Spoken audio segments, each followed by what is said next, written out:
c'est Rémi Debé. On se retrouve pour un nouvel épisode de l'actu rugby. Et on va commencer par les résultats de Pro D2. Alors cette semaine, on a une défaite à domicile de Vannes face à Brive 21-26. Une nouvelle victoire de Béziers face à son beau public avec un stade complètement plein 20-16 face à Nevers. Une victoire de Grenoble 29-10 face à Colomiers. Une victoire de Rouen qui a explosé à domicile 41-18 Soyo-Angoulême. Dax, le surprenant Dax, s'est qualifié, je crois qu'ils se sont qualifiés pour les phases finales. Euh, 30-16 face à Agen. Montauban s'est imposé de 2 points face à Mont-de-Marsan 26-24.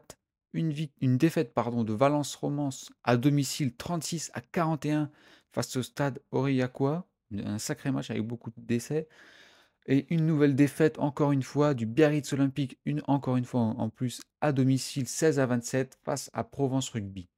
Alors au niveau du classement, on retrouve Provence Rugby premier avec 90 points, qui sont suivis par Vannes et Béziers qui complètent le podium. Et ces trois équipes-là sont bien parties du coup pour aller en phase finale. C'est difficile de dire un favori parce que le classement change toutes les semaines. Et surtout entre Vannes et Provence Rugby, c'est vraiment chaud entre les deux. Et on poursuit donc avec le classement, donc quatrième Grenoble, avec le surprenant cinquième Dax. Les promus sont quand même cinquième, donc c'est pas souvent qu'on retrouve ça en Pro D2. Le sixième Brive, on retrouve en septième place Mont-de-Marsan, suivi par Nevers et Colomiers. À la dixième place, on retrouve le Stade Aurillacois, onzième Valence Romance, douzième Soyons-Angoulême, treizième Agen, treizième quand même Agen avec 57 points. Et à la 14e place, le Biarritz Olympique qui s'est fait racheter il y a quelques semaines, qui est 14e et qui n'est encore pas sauvé du maintien, hein. C'est pas encore fait. Et qui sont suivis par Montauban 15e et à la 16e place Rouen qui, je crois, sont presque déjà relégués. Et on poursuit cette vidéo avec les résultats de ce week-end de top 14. Alors on retrouve Perpignan qui ont perdu à domicile dans un match assez dingue face à Clermont, 28-35. Castres s'est offert Montpellier avec seulement un point d'avance. Et Montpellier fonce pour le moment vers la Pro D2. Ça commence à craindre pour eux. Donc, en plus, surtout que le championnat est en train de se terminer. Par la suite, on a une victoire de Pau 39-17 face à Oyonnax qui fonce eux aussi vers la Pro D2. Le Racing a été battu à Auxerre. Ils ont joué à Auxerre dans le stade de foot à Abbé Deschamps. Ils ont été battus 28-37 face à l'Aviron Bayonnais. Une victoire de Toulon face à Lyon 30-24. Une nouvelle victoire de Bordeaux qui les emmène quasiment en phase finale. Une victoire 34-14 face au stade Rochelet. Et dans ce match-là, il n'y a pas eu photo, hein. Vraiment, les Bordelais ont vraiment dominé les Rochelais. Et pour finir cette énième journée de top 14, on a retrouvé Toulouse qui s'est imposé largement au Stade français. Alors les Parisiens étaient quasiment aussi comme les Rochelais, inexistants face à leur adversaire. Ils ont eu beaucoup de mal, on les a pas beaucoup vus. C'était la meilleure défense quand même du championnat.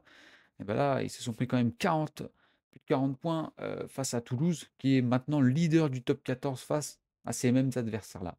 Et pour finir, je vais vous montrer donc le classement de top 14. Donc, comme je viens de le dire, Toulouse est premier devant son leader parisien. On complète le podium avec Bordeaux. Et en quatrième place, on retrouve les Toulonnais. En cinquième place, les Racing Men. Et en sixième place, les Rochelais. Donc on peut voir le classement au nombre de points. C'est vraiment très serré, on va dire, même de la deuxième place maintenant, avec le Stade français qui est qui est seulement 4 points d'avance face à Bordeaux, jusqu'à la dixième place, même si c'est serré jusqu'à la fin. À part Oyonnax, malheureusement pour eux, qui sont quand même derniers avec 10 points de retard sur les 13e et 17 points de retard quand même sur Lyon. Donc c'est quand même assez une bonne saison quand même de top 14, assez surprenante. Comme là, on peut voir Pau 7e qui ont encore leur place, ils peuvent encore jouer les phases finales, tout comme Castres qui sont juste derrière, Clermont, bon Clermont ça va peut-être être un peu difficile, mais ils sont quand même pas très loin au niveau des points, et aussi Perpignan. Et c'est pas les mêmes équipes qui jouent le maintien cette année. On peut voir que Oyonnax est dernier, mais 13e place et 12e place, on retrouve des grands clubs qui n'ont pas l'habitude d'être à cette position-là du classement, donc Montpellier et Lyon. Et surtout savoir que Montpellier a quand même été champion de France il y a 3 ans, je crois, ou 2 ans, ça craint pour eux. Donc voilà, je ne sais pas comment ça va se terminer cette saison. Ça ferait vraiment drôle de voir une équipe comme Montpellier en Pro D2, hein. Et surtout quand on voit aussi les équipes qui pourraient arriver en top 14, c'est une saison assez surprenante dans les 2 championnats parce que dans les 2 divisions, puisque aussi on pourrait avoir Provence Rugby ou, alors Vannes monter en top 14. Donc je crois que ça serait une première pour ces 2 clubs-là. Ou en tout cas, moi j'ai pas la connaissance de les avoir déjà vus en top 14, donc ça ferait vraiment plaisir et ça conclurait du coup, c'est une énorme saison de leur part. Donc voilà, c'est la fin de cette vidéo. Merci d'avoir suivi et on se retrouvera pour un prochain épisode dans les semaines à venir. Merci et allez, ciao.